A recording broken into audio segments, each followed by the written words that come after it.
Okay, so I've got the Seattle Seahawks draft reaction. No, I got their depth chart up here. So I kind of just go through the depth chart, check out each position, and kind of just give my thoughts and like who I think will start at each position. So receiver position for the Seahawks, DK Metcalf, of course, and Tyler Lockett. They're going to be their top two receivers. Both very solid receivers.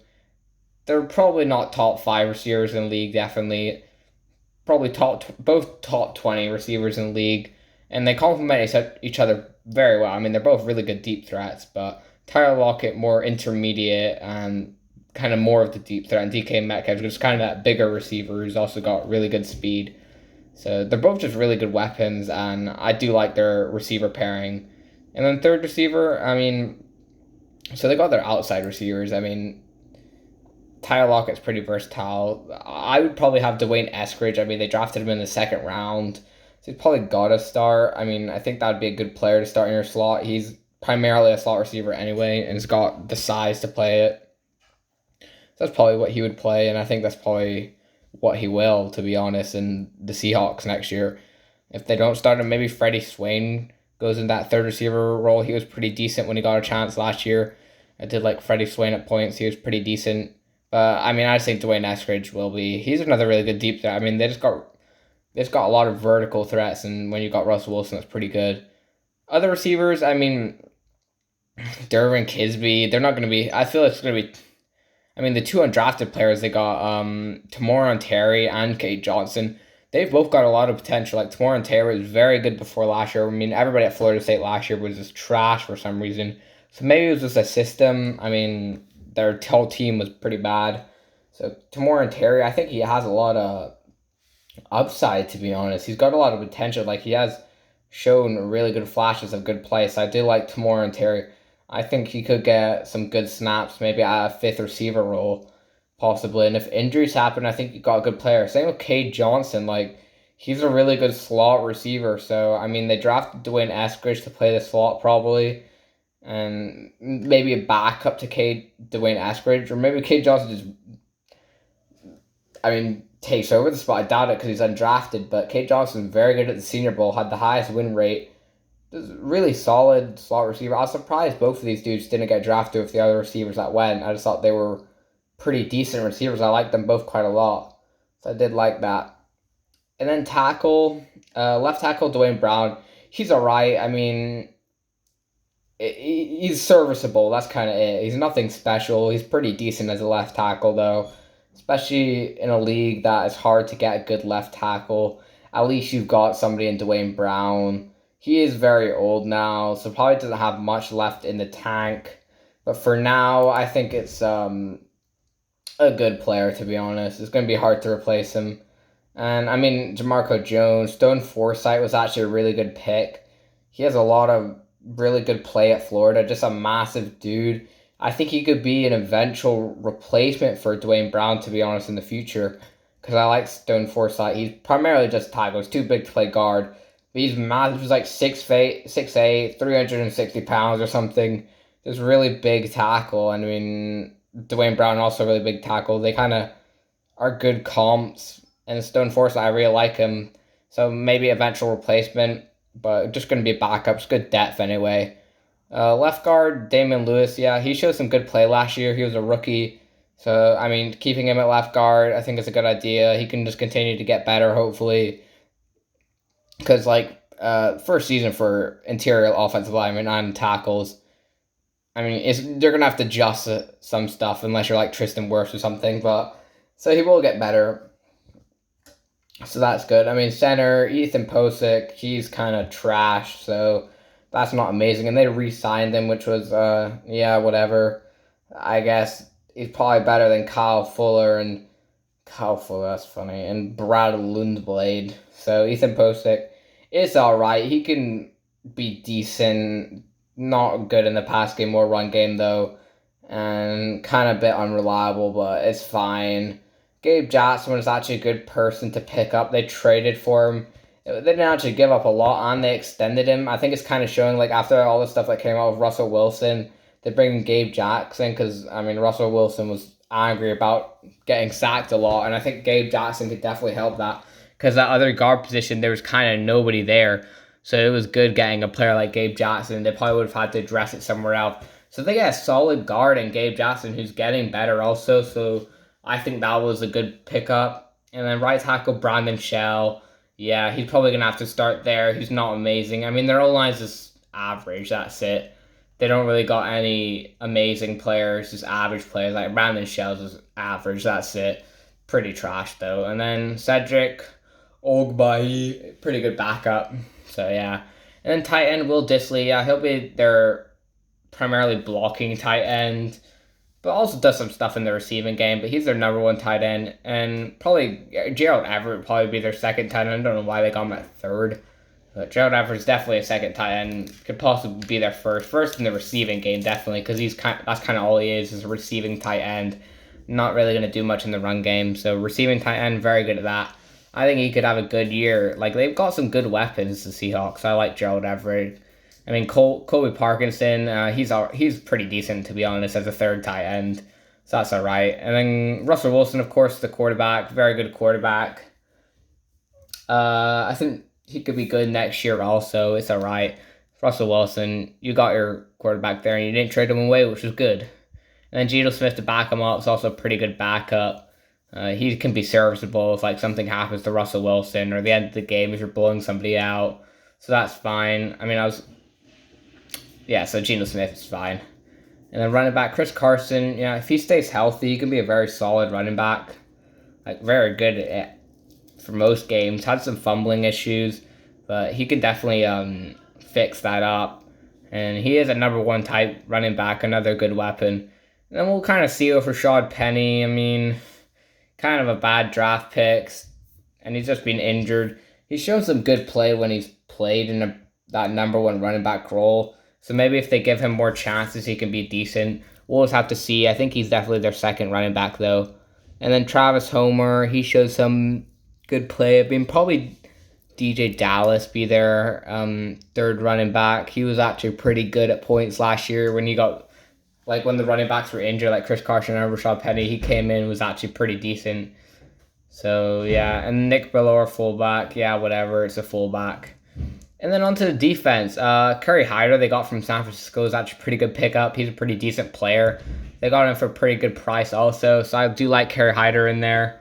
LJ Collier. Why is Carlos Dunlap the third? Whatever. LJ Collier, of course. LJ Collier, a bit of a bad draft pick at the time. He's played better recently. I think he can play better than he has. He's still got a lot of potential. He's definitely, you would still redo the pick, but he's actually been all right, and I think he can get better. And then you also got Carlos Dunlap, who they re-signed, gave him a pretty big contract, which is a bit weird, but he was very productive when he came into Seattle and was at Cincinnati, just kind of nobody really knew about it. So I do like Carlos Dunlap, and they just really needed pass rush, so I see why they brought back Carlos Dunlap.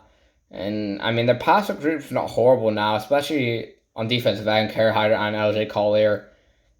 And then the other edge rushers, I mean,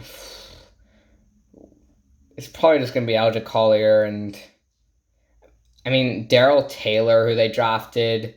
Yeah, he might get some more playing time from Tennessee. He probably should. I mean, he just didn't really get a chance. So maybe you have something there. I doubt it. Alton Robinson's okay at points.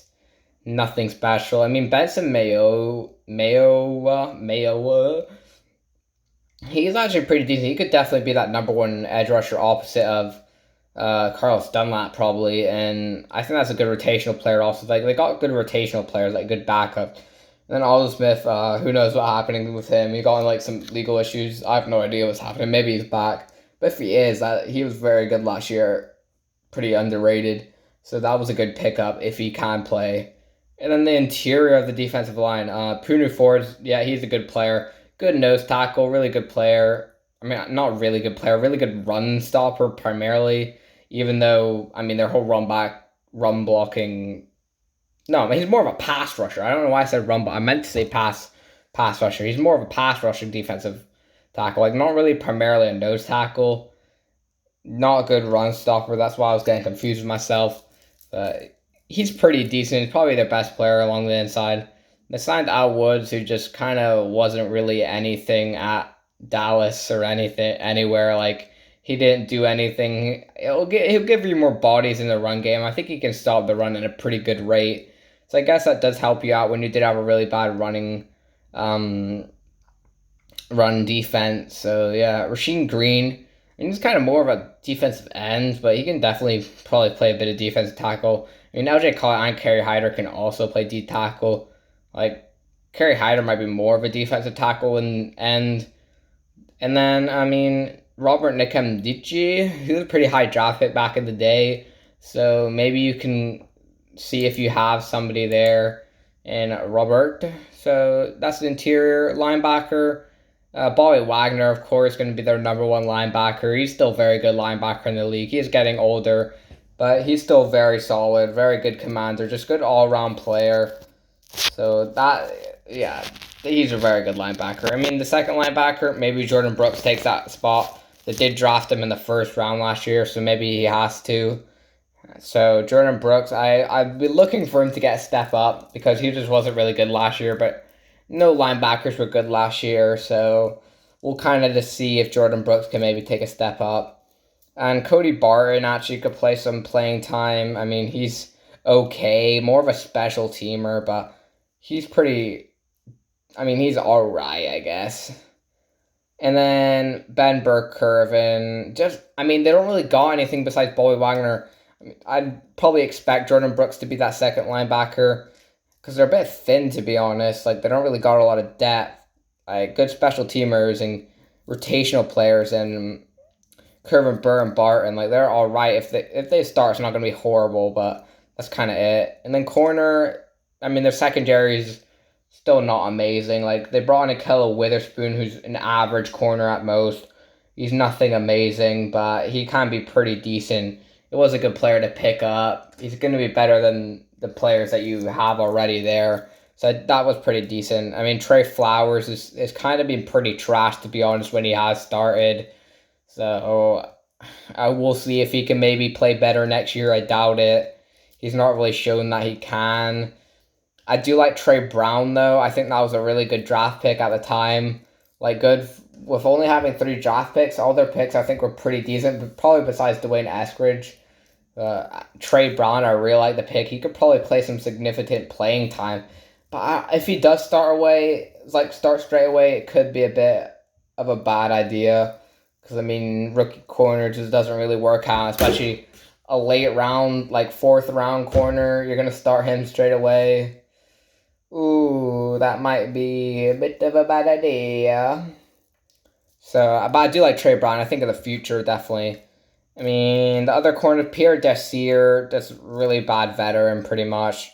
You can't really rely on him. It's good depth, but that's kind of it. DJ Reed actually being decent at points. More of a slot corner. Could definitely play that for them.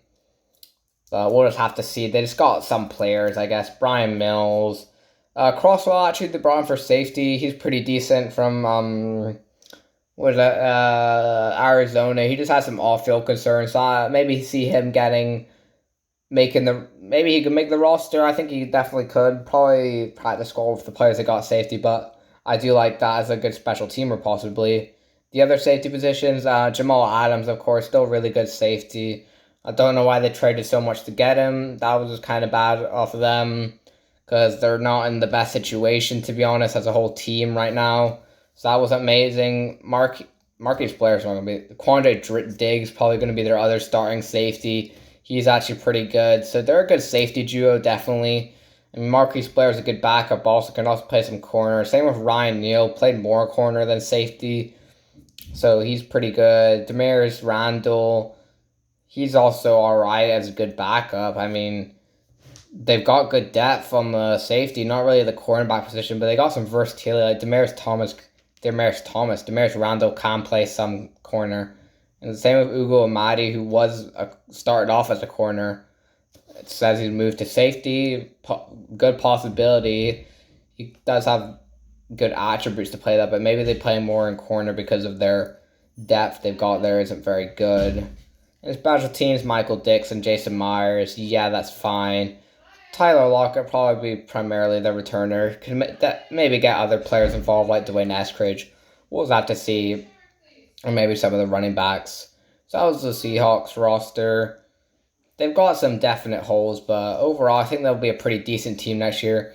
I don't know if they'll be able to beat the really good teams, but especially against lesser competition, they'll probably stand up pretty well. It just kind of depends on the defense. I think their offense is good. Their offensive line is not amazing, but their skill positions are good.